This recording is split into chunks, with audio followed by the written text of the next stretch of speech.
Well, we've been hard at work getting our theme gardens in this spring, and one of the gardens that I'm really excited about is our Vegetables Around the World garden. This has got vegetables that are maybe more unusual for our area, and we tried to pick some from different places around the world. First off, we planted a couple rows of shallots. These are used a lot in French cooking, and they're like onions, but they have a milder flavor, so we're anxious to see how they do here. We've got a couple rows of chard here, and these are commonly used in dishes from Europe.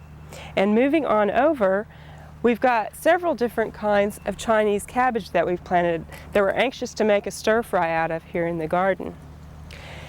Now this plant, this is broccoli rabe, and it's actually a broccoli that you use for the greens instead of for the florets. So we're going to be using this in salads and maybe in soups later too.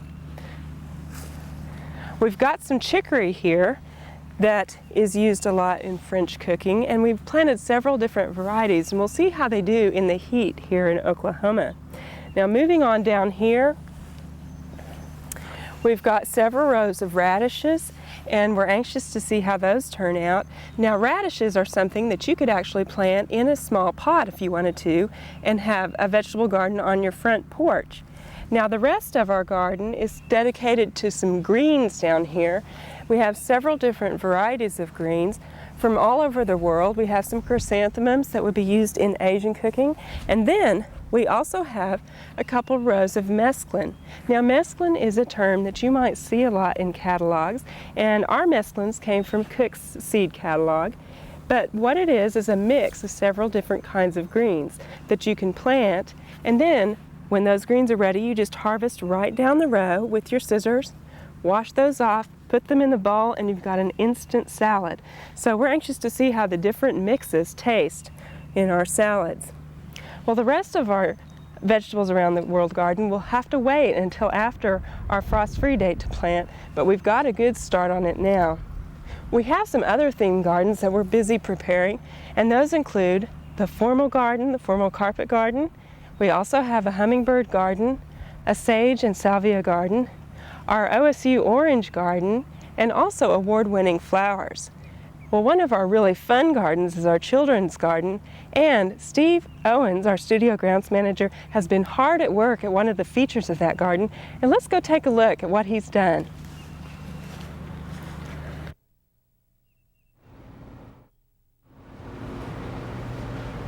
Hi, Steve. Hi, Brenda. Well, this is quite a project you've got going. What are you building here? This is a horse. Last year all the children seemed to love Miss Blossom in the children's garden, so this is our topiary for this year. Well, this is great, and this is going to be for the letter H? H for horse in the children's garden. We built the horse out of a wire frame, and we came in and we sewed burlap to chicken wire and some hardware cloth, and then we coated the horse in that. This topiary has the soaker hose running through it, so we can water the horse internally in the summer when it gets hot, so it doesn't dry out. And you're planting, what are these you're planting in here? Okay, we're covering the horse with Joseph's coat, and we've got a mane here of airplane plant. Oh, that looks really nice. Plant. So, now how do you go about putting the plants in? What do you have to do there? Well, we fill the horse with soil, kind of a nursery mix with lots of bark and sand, so it'd be well drained, and some compost as well.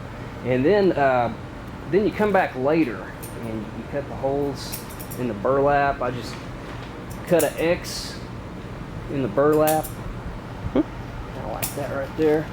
And then you have to do some surgery here. You go in and you make a hole for the plants. Kind of dig that around a little bit. There's also some styrofoam in the body of the horse here, because if we would have filled this with soil, it would be so heavy we couldn't pick that up. Right. So there's some chunks of styrofoam we put in here to lighten the load. So I got a plant here for one you. of the Joseph's coats there, and what I do, I kind of break up this root ball a little and kind of get rid of a little the extra soil, the loose stuff on top, and what I'm doing, I'm kind of molding that so it'll fit in this little hole. And it's a good idea to have this wet down real good before you start, so you can kind of mold it, kind of like playing in the mud there. And then all you do is just plant in the hole. And this is a good plant because as it's trimmed, it'll spread and it'll be really low growing, and hopefully by the end of the summer you won't be able to see any of the wire frame. Well, we're looking forward to seeing this out in our children's garden, so we'll have to come back and take a look after you've got it done, Steve. All right. We hope you enjoyed this video. It's part of our OK Gardening Classics YouTube channel. You can also find more recent videos on our Oklahoma Gardening YouTube channel. And join us on social media for great gardening tips, photos, and discussion.